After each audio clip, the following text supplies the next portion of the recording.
Welcome to the channel. This week on the Kiwi Barefoot Gardener, we look at what I mean by the title that some weeks are hard, and no, it's not clickbait.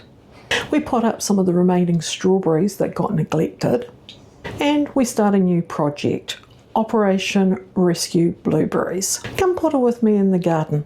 My name is Dawn and I am the Kiwi Barefoot Gardener.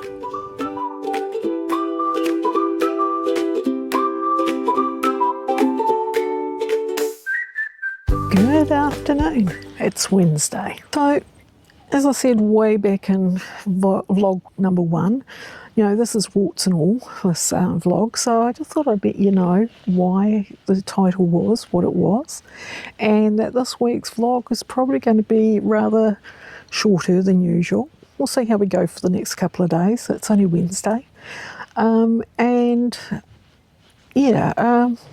may not just have its usual energy. So I thought I'd just do a really quick explanation on the meaning of the title. That some weeks are hard. Many of you will know from my vlogs and posts on Facebook that I've got fairly significant back issues that make my work around the place a wee bit more challenging.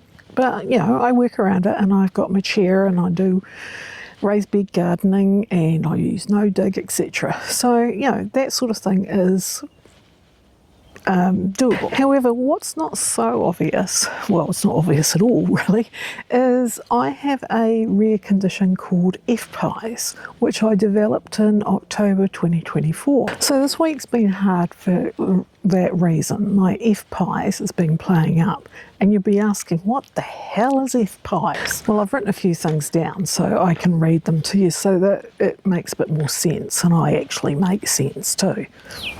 So FPIES is a condition called food protein induced enterocolitis syndrome.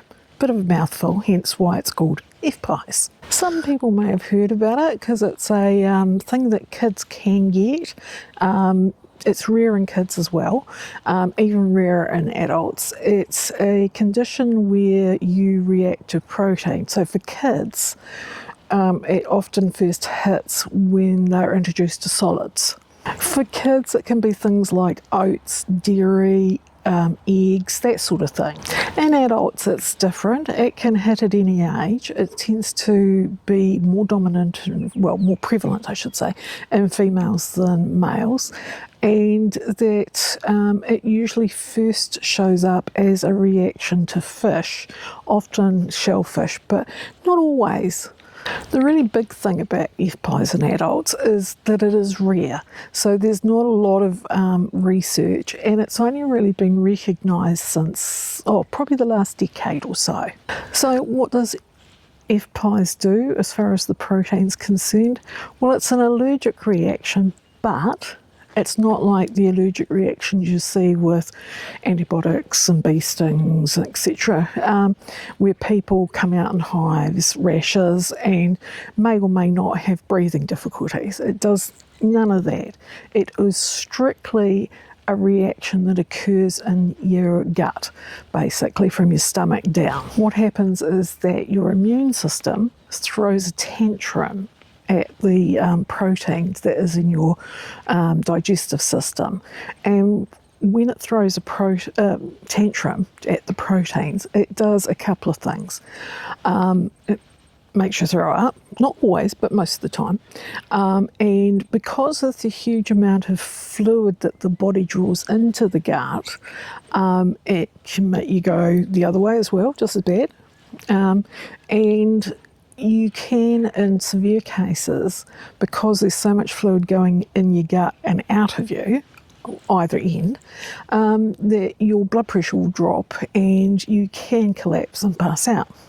Now, it doesn't show up in allergy tests, like, the scratch tests or anything like that. It doesn't show up in blood tests. It doesn't show up in anything.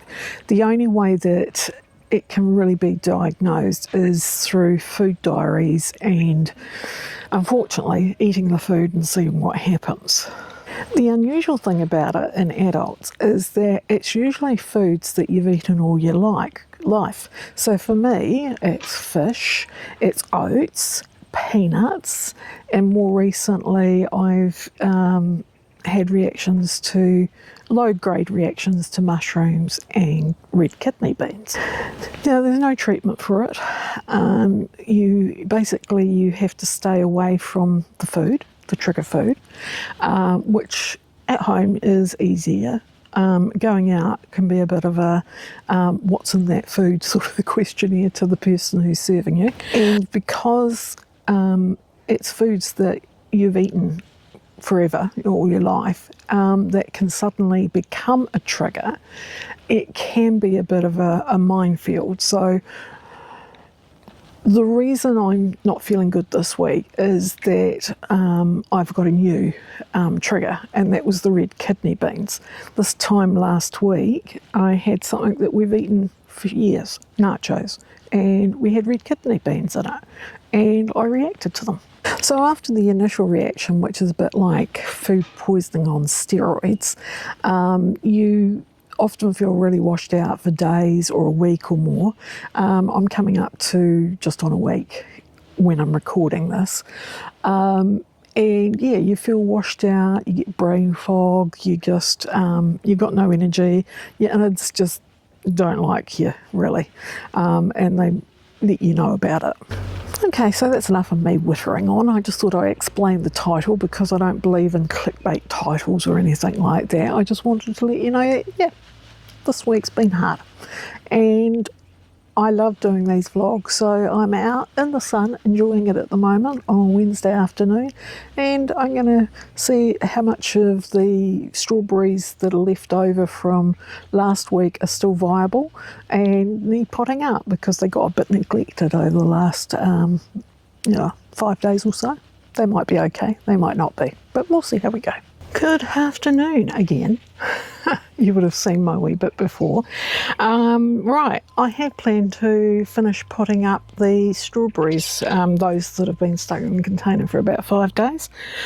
However, yesterday, coastal Canterbury and Wellington and other areas got walloped by a southerly gale, and my matting came apart by the looks of it. So I had watered it down several times, I think last being maybe Sunday, I can't remember. But anyway, it's blown up. Only one big piece, so it's not dreadful. It's fine down the other end. I did have blocks on it, but it doesn't seem to have been enough, so I'm going to have to tidy this up first. Nuisance value, but not the end of the world. But I did have a wee look at the soil, and I said I have been watering it because it's been, the plant's going back in, and yet it's still surprisingly dry. Nothing like a good old Canterbury no rain time. Sorry about all the beeping, someone's busy doing something, and some sort of tractor something. Anyway, so I'm going to tidy this back up, and then we'll get on and have a look at see how well the strawberries have survived in their containers. Right, that's that fixed. It didn't take much, but I've also given it a really, really good water. I might give it a bit more yet. But yeah, nothing like a good southerly in Canterbury and Wellington and the rest of New Zealand. So, as you can see, it's really, really dry still. We had something like 5 millimetres on Friday, so that's 5 days ago, and the soil's already just drunk it. And looking at the weather forecast for the next 10 days, at the moment there's nothing in it for rain. So, no strong winds either, which is a bonus. So, right, on to the strawberries now, as in repotting up new ones. So because I wasn't feeling so good from Wednesday night on, right, Thursday, Friday and what have you, I never actually finished potting up all my strawberry bits. So yeah, I've still got quite a few to do. So I'm just going to sit here quietly enjoying the winter sun, hardly any wind, which is really nice, and pop them up. So we might do a wee bit of speedy to music and see how we go.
think I've done my dash. I've still got one ice cream container of strawberry plants to finish potting up, but I've run out of steam. So I am going to go inside and probably do a bit of crochet and talk to the cat.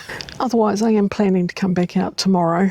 I've got loads to do, and I've done a wee wander around the garden, and that southerly's done a bit more damage other than just the wool mat. I noticed that one of the Romanesco cauliflowers fallen over a bit. See if I can prop that back up. And one of the broccolis, I've tried to prop that back up too.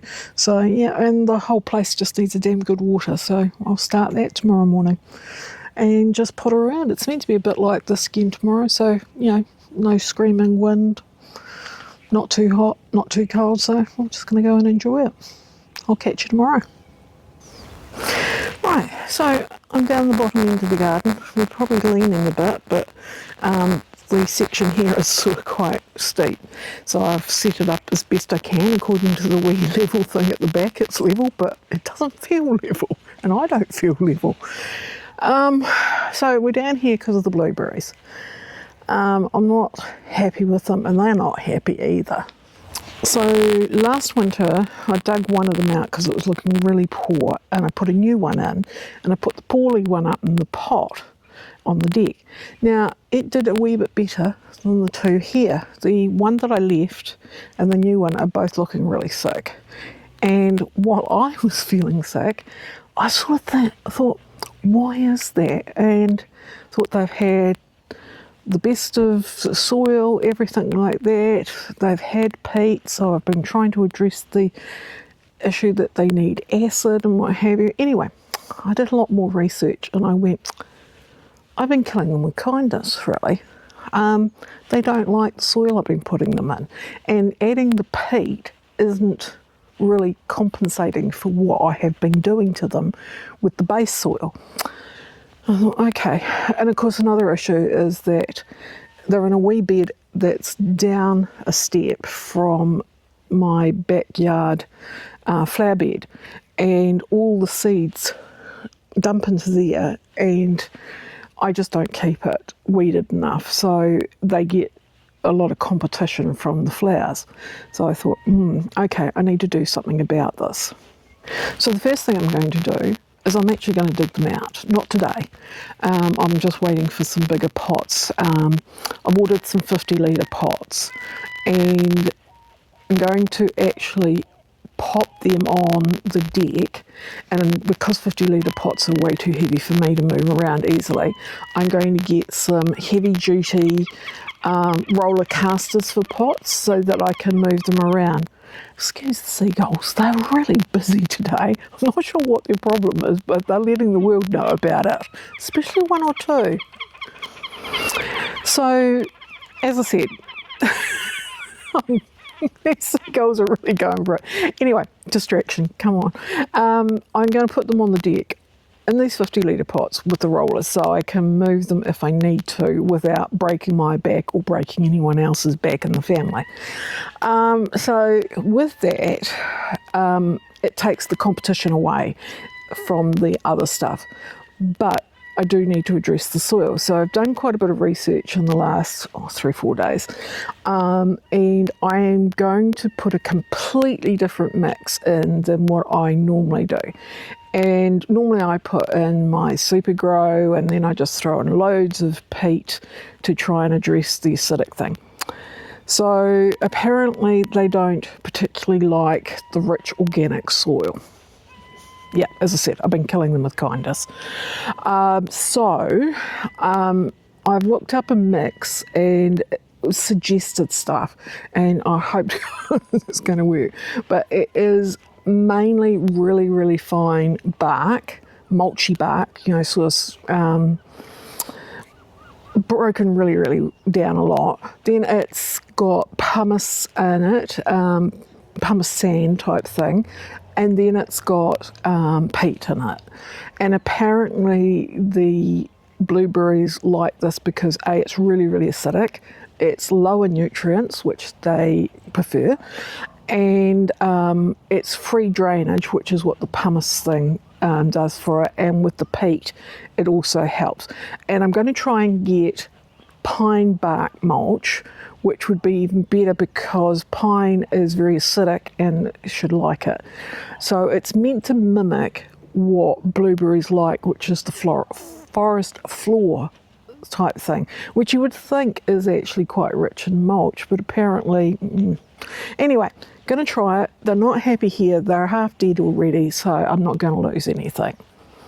So what I'm going to do is set the camera up and we'll do a wee bit of speedy, and we'll catch up on the other end of that music.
Now that I've cleared them, they're looking worse than what I thought. So let's hope that they can be revived. Otherwise, they look like they're in blueberry ICU territory at the moment. And I noticed that the really, really old one that I had in the other bed looks like it's completely cactus. So it was kind of crowded in there. So it is what it is. And I did wonder when I gave it its extreme haircut a couple of years ago whether it would survive, but it's obviously not liked where it was.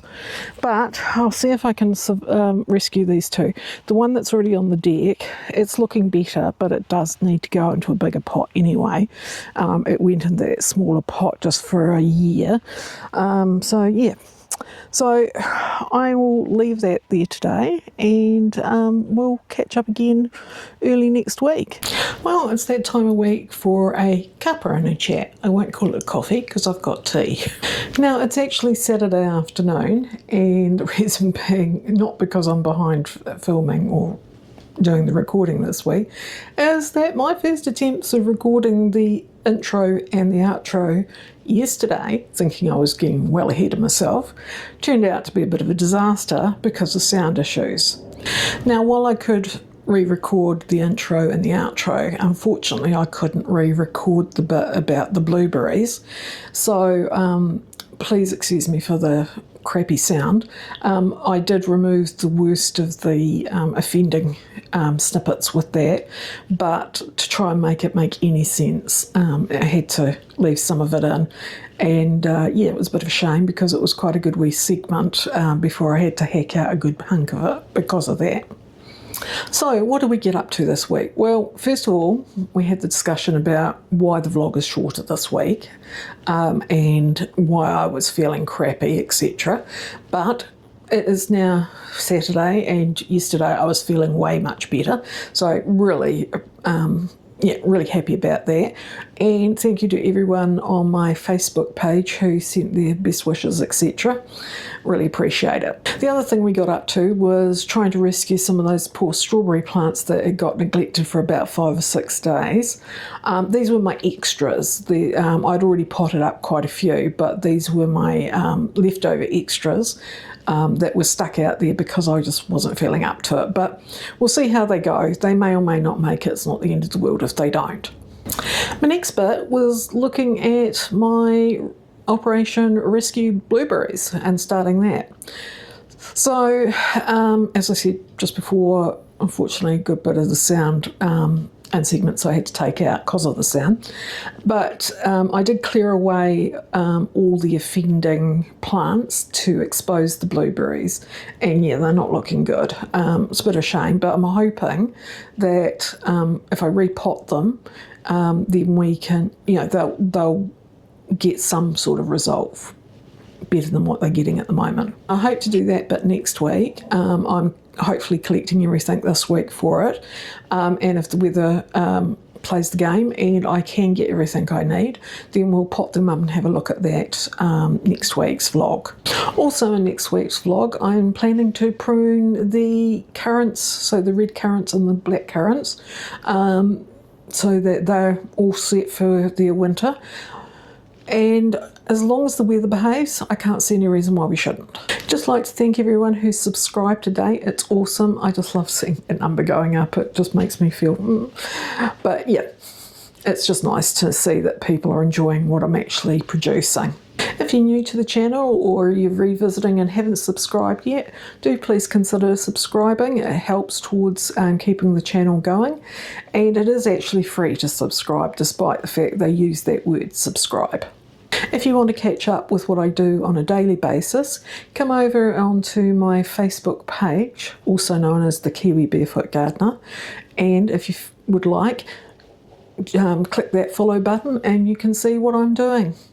Right, I'm going to leave it there now. I'm going to get in and try and get this editing finished, and drink my cup of tea before it goes cold, which I seem to always have a cold cup of tea or coffee, but that's just par for the course for me, really. So until next week's vlog, it's bye from me.